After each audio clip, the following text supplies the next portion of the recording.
while since I've had a diary. My friends told me that I should note down my feelings, write it in a journal, but my handwriting's really bad, so I figured I use this as a way to share my thoughts and what's been going on. On August 25th, I received my biopsy report that came back as positive for breast cancer.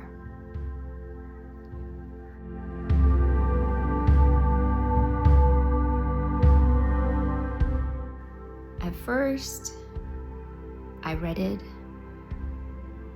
hoping that I misread or that, all the medical terms and that I, just, it wasn't right. That was probably my denial phase. Later on in the day, I received the official phone call from my surgeon that confirmed I have breast cancer. Even up to now, it feels a little weird to say that. I keep thinking that if I say it enough times, that I'll accept it.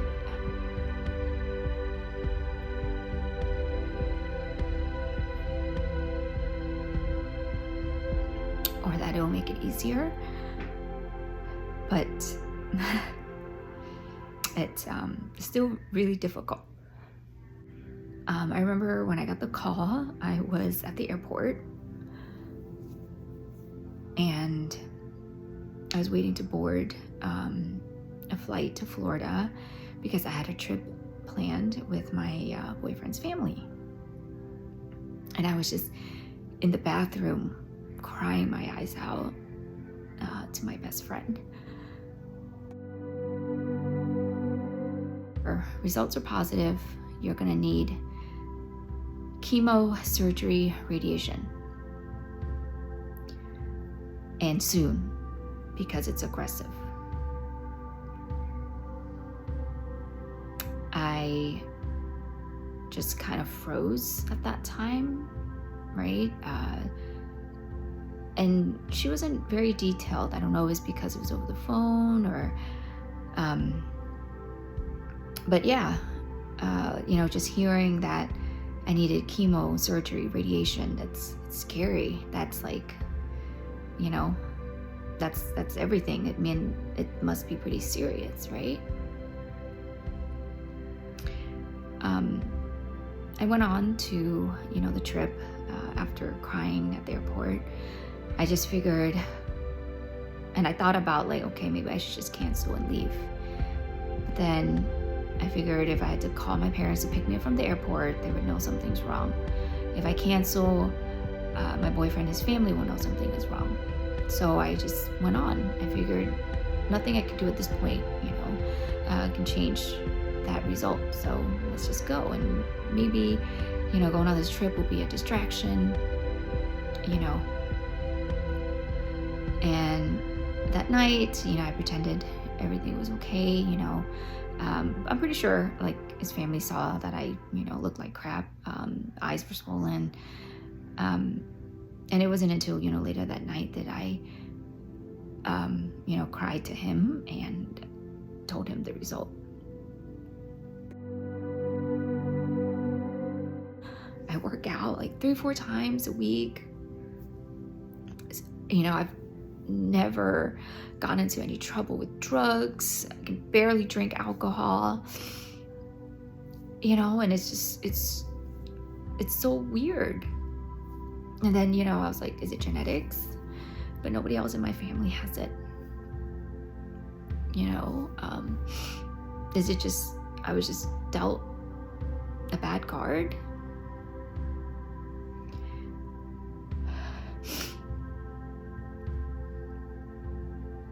And I felt bad because everything from this point on, everything in our future is now uncertain, right? There's just, I don't know what my life is going to be like the next couple of months. I don't know what my health would be like. I don't know my schedule.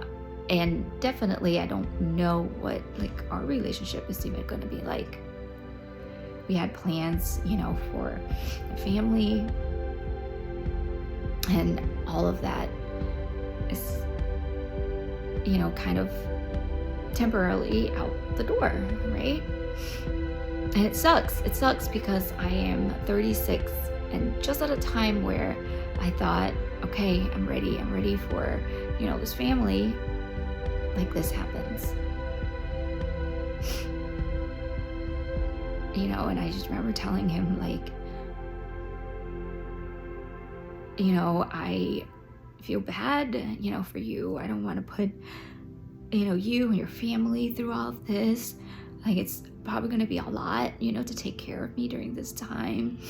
And like, we just started dating, it's only been a few months. This is when we're supposed to be in that honeymoon phase. And I find out that I'm sick, and not, like a regular kind of sick or even COVID, I'm really sick. And the weird part is I feel completely fine. I feel fine. I'm like, no pain, no nothing. It's so unfair. When the doctor, their assistant, called me to like make appointments and stuff, I wasn't going to be able to see my surgeon until like after the holidays, which was like second week of September, and I just wasn't very comfortable with that. So when I got back from the Florida trip, I reached out to a friend that also went through breast cancer, and she referred me to her surgeon and her oncologist. So, my beginning of the week looked real busy because all I did was kept calling around, trying to squeeze in appointments. And, with the holiday, with Labor Day around the corner, like it was really difficult to get an appointment and, get, all my documentations, all my reports and everything sent over to the new doctors, and, getting them to like accept my case and see me like as soon as they can. But luckily I was able to squeeze it in. It was a week later, so you can only imagine for an entire week I was just kind of walking around like a zombie, right? Like thinking, where do I go from here? What do I do during this time? Do I make plans? Do I cancel plans? Is it gonna get worse like within a week? I mean, I don't know, right? Because I actually didn't even fully get my diagnosis.